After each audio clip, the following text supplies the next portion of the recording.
Hey Nath, Andrew from Brisbane. How you doing, mate? Good, mate. How are you? Oh yeah, It's not too shabby. been a while. Just a bit. Album out, August 6th, new single out. How's it all feeling to get it sort of underway after a bit of time away from a full length? Yeah, I would say it's the word release has a double meaning in this situation because it does obviously I'm releasing material out into the world, but it definitely feels like an emotional release. So it definitely has been a long time coming. And the titles all speak for itself, and you've got demons and before you check out. Like, I know that there's a very personal song for you, so for people that really haven't sort of read up on it, do you mind giving a brief rundown of the single? Sure. Yeah, my latest single, "Before You Check Out," that was written at a time where I had lost my cousin to mental health challenges, and after I found out the news, and I was obviously quite affected by it for two reasons. One, I felt deep sadness and empathy because I could understand through my own previous challenges what he might have gone through, and then I felt a little bit of regret for, like many of us felt, for not reaching out. Whilst he was still outside of my network and we hadn't really seen each other since we were kids, there was a lot of success I was having in dealing with my own mental health challenges that I wished I was able to share that with him, but I didn't have enough confidence in myself to I thought I'd maybe risk confusing him. And so one day I'm walking along the bay, and I just thought, what would I have shared if time could show mercy? And I remember looking out to, after I was lost in all this thought, and then I look out and I see that I'm staring at this sunrise, and think to myself, well, I didn't actually even see that. I was so lost in thought. And then that reminded me of a very transformative lesson that I had to learn, which was about how our thoughts and our emotions colorize our experience. And if we're not aware of them and they're not aligned, we can be misguided as to what the source of suffering is when we're in pain. And the lyrics just came to me from that notion, which is, before you check out, before you give in, just know you're checking out of a place you've never been. And the song rolled out over the course of a couple of days. And yeah. And you talk a lot about your own fatigue, and fatigue sort of comes in two forms, mental and physical. Was there like a defining moment when you realised fatigue had gotten the better of you? Yeah, I think that moment was when I was having a panic attack over whether I should brush my teeth before or after having a shower in the morning. I can laugh about that now, but at the time it was very serious. I just, it was a type of fatigue that goes way beyond what your normal everyday fatigue is after having a big week or work. I mean, this came from long-term sleep deprivation, from having 3 to 4 hours sleep a night for a few years, and then stuck in this cycle of anxiety and fatigue, just bouncing, being wrestled between each one, where the simplest things started to become a real issue. That's when I thought, well, yeah, there's something going on here. And a bit of an epiphany I had, which steered me, I think, into the right direction, was, I remember having a moment while I was sitting on Coogee Beach, and I thought to myself, on paper, if I write out my life on paper, it's a pretty bloody awesome life.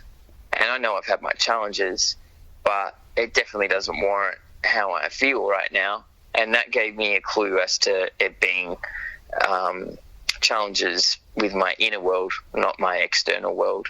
I was trying to change everything around me, and not putting the blame, but just thinking it was things that it actually wasn't. And it was when I began to go inward and learn, did I uncover so much that made me go, well, there's no, mystery here. And no wonder I've been feeling like this for so long. And what were some of your... everyone like seeks help differently. Did you have any little personal tips and tricks that helped you regardless of the obvious help that people seek out? In terms of, I think it's really important to have a good support team. You got to think of it. It depends how your mind operates, but think of it almost like a business. It's like, your doctor, right from just your local GP, you should be able to talk to them. You should be able to open up, be honest, and they should be listening, and they should be spending the time to explain things to you. And I feel like they have to be open-minded as well, because if you don't have that, then you've got the wrong GP. And luckily I've got a great GP. I ended up in the hands of a fantastic psychologist to work on my mind, but it wasn't easy to find that. They're all different. And then as far as my body was concerned, I didn't get exactly what I needed out of just mainstream medicine. So I turned to, it was quite new for me, and I was quite hesitant as well, and very, very skeptical, is integrative medicine. I'm alive because of mainstream medicine, so I always wave that flag. But as far as solving these problems, I didn't get exactly what I wanted, and walking into that world of integrative medicine, again, the right integrative medicine doctor, I had my body, support for my body, support for my mind, and then the rest was just doing your own research, like reading books. I really enjoy reading from anybody from Eckhart Tolle to Joe Dispenza to podcasts. Like I think podcasts are fantastic because when you're lost, when you're lost, you really want the stories of others to you crave the stories of others in order to give you hope. And fortunately, we do have access to things like podcasts and blogs, but I was listening a lot to the Tim Ferriss podcast, which, some of the stories on there made me go, wow, there really is lots of different ways to handle this. It feels like there's only one way, and that's generally because of the network you've got around you. But really, there's a whole world out there, which means there's so many different paths you can take. You talk about being really introspective. So Australian Stories coming up, where they're doing a feature on you. How was that experience? Because a lot of those TV stations do dig quite deep. And I know you mentioned the other day you haven't even seen the final edit yet. So yeah. How was the experience of that? It taught me a lot about myself. I've been in front of the camera here and there, for most of my life. So I felt comfortable. I was probably a little bit choosing Australian Story to collaborate with. That's what made me feel safe enough to go deep. If I was uncertain about who I was working with, it would have been a very interesting process. I wouldn't have done it, to be honest. And that was our goal. How the feedback we had been receiving from our previous tours, and what I communicate online is that we should be seeking out an amplifier for my story, and the only way we were going to do that, I wanted to tell it in without holding back. I really did want to open up like I never have before, and the only way that was going to happen is for us to feel safe with who we're working with, So yeah, I mean, Australian Story thought it was a fantastic idea, and it really was a pretty special process. The narrative, like I said, I haven't seen an edit, so it seems like the narrative is different to what I imagined it to be. So I'm curious as to how it all turned out. And in the process, I did learn a lot about myself because, as you say, like, they're asking some deep questions, and I had to go back to, memories that I had buried, and it was through digging them all up did I actually learn about myself. Perfect, and it's going to tie in with the release of the album. So, there's heaps of new music coming out. So, what would you say to people that aren't like me and haven't heard you through your various incarnations? Like, if they wanted to just get a snapshot of what this album's going to be like, how would you present it? Ooh, big question. I don't release a song if it doesn't say what I want it to say. I like to use my music to communicate. I write my writings are inspired by my versions of my own experiences or those that I've observed, and all of that kind of sits on, is supported by music that is stylistically, it varies. It's all my sort of favorite types of music all rolled into one and strung together by the blues, really, like whether it's psychedelic folk or rock or country or pop, there is still this consistent blues undertone. I'd say it's kind of a vintage modern. I've got subconscious influences rather than direct influences. So subconsciously, I've been influenced by, anybody from Lana Del Rey to David Bowie to Mos Def on this album. So there are definitely some deep and confronting songs, but there are some fun bangers on there too. Sweet. So I'm going to give you some moments in your career, and I want you to sort of give me a one-sentence thought about it all. So, the hey days of Nathan.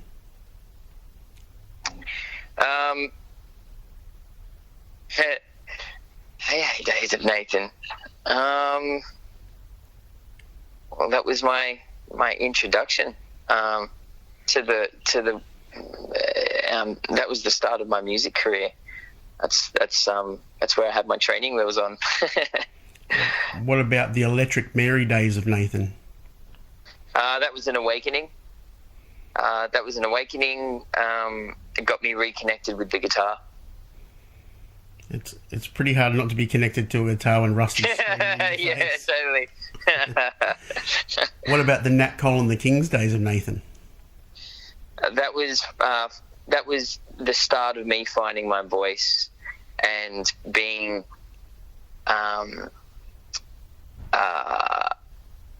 proud to be a guitar player again. And the 2020 Nathan? Yeah, this is just this is all of me, really. Imperfections and all. So speaking of that, what does the day of Nathan Cavaleri look like? Whoa. The day, I'll walk you through a day. I wake up, my wife has gone for a run, and the first thing I do is meditate for about 15 minutes before I get the kids up and hang with them and get them ready for school with my wife. I might go for a run or push some weights, and then by around 9 o'clock, after I've had breakfast, I will head into the studio and either do work as a screen composer, which is my day job, or I'll work on my own stuff. I'm mostly creative first thing in the morning, and it starts to fade away from about 2 or 3.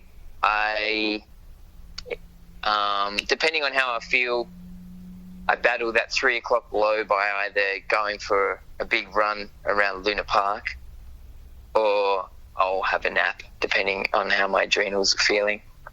And just like to wind down. So I'm generally home by about 7 or so, and we like to binge watch a bit of Netflix, actually, or Stan, or whatever. I'm funny enough hooked on the Bachelor in Paradise at the moment, I dare say. So you talk about being a screen composer. What are some of the shows or movies that people might not associate that you've had your work in? It's mainly advertising, actually. So, and that'll probably remain anonymous because I don't want to be blamed for anything. Cool. No, but actually, my most well-known, that's, I do some pretty fun jingles as well. But I'm probably the most awards that I've ever won, which this goes all the way around the world, was actually for the for Bundaberg Rum. I did their Men Like Us campaign, which is the pirate ship. Nice. Where all the pirates are singing and stuff. So that was so much fun to work on. So I get to work on a lot of cool stuff.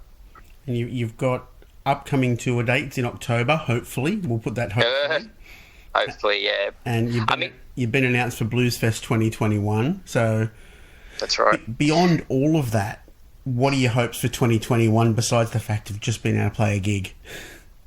Yeah, well, I think that's my main focus at the moment. I'm just really keen to see what is on the other side of Australian Story, and hopefully a connection that has been made with a lot of old fans and a lot of new fans.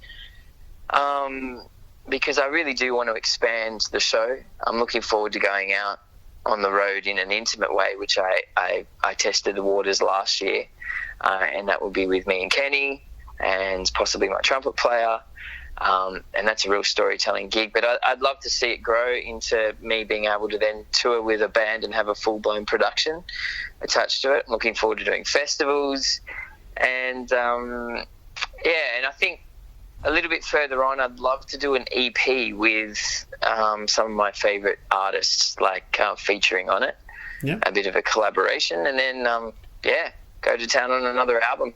This is a habit I want to be in for the rest of my life, and as soon as this COVID bullshit dissolves, which it will, I look forward to taking it around the world. And with these gigs this year, they're going ahead. It's just, at worst, they just may have to be rescheduled, but they're definitely happening. Awesome, man. So any final words for the people that have just tuned in for this interview? Just keep the faith. Keep the faith. This is a small, shitty blob that for a lot of us is waking us up anyway. So just keep the faith. Awesome, man. I'll be tuning into Australian Story, and hopefully I will see you when you're up here. Yeah. Well, if any gigs are going to go ahead, I imagine it'll be those ones, because they're the latest in the tour. They're like not until December. So, cool. Fingers crossed. I'll see you up here. For sure, mate. Thanks for your time. No worries, man. Have a good night. You too. See ya. See you, bud. Bye. Bye.